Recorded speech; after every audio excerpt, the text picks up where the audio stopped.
A BBC Antiques Roadshow expert was stunned by a medieval ring which a guest discovered while gardening, but he did have one key piece of advice.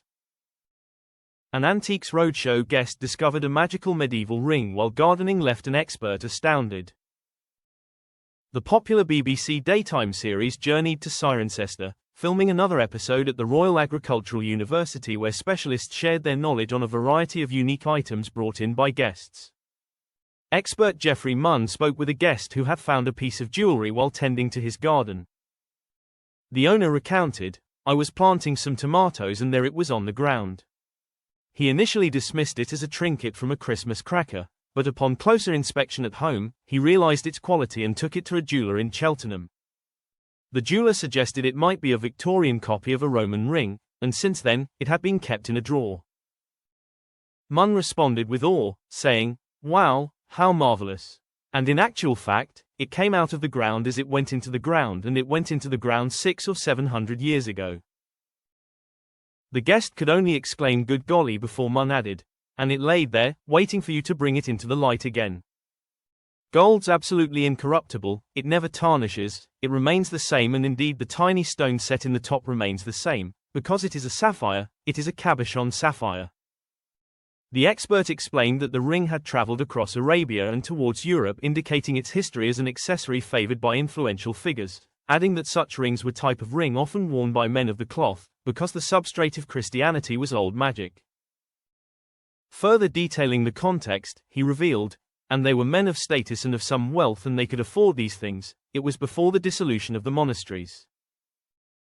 A stunning object. Most unusual for you to have found it without the use of a metal detector. Responding to the guest's casual remark about his lucky find while gardening, the expert couldn't hide his excitement, noting with a smile, "Just gardening." Munn jested, "So you pulled up the roots and you found a medieval ring, and this is enviable beyond belief. I mean, this is terribly exciting." However, Munn also brought attention to an important point, informing the guest, "You was told it was a Victorian ring, so there wasn't actually an obligation for you to report this to the authorities at that time."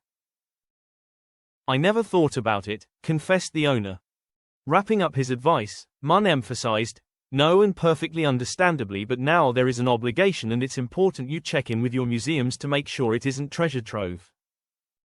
That's extremely unlikely because it was found on its own, but it is something you might like to do."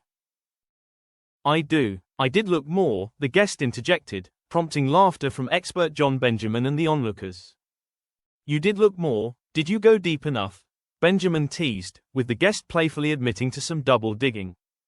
Munn remarked, "No, I mean this is really magical stuff, but you do need to report it even now. Anybody finding precious metal, anybody finding interesting old things. This needs to go to the Portable Antiquities Scheme to make a declaration."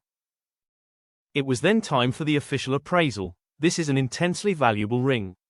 There's precedent for this sort of ring, fetching £8,000 and £9,000 at auction today." The revelation elicited a collective gasp from the audience, with the guest exclaiming in disbelief, "Good golly. Wow, a few hundred of scrap gold, I would have thought." To which Munn wittily responded, "Yes, nothing in scrap gold and everything in context."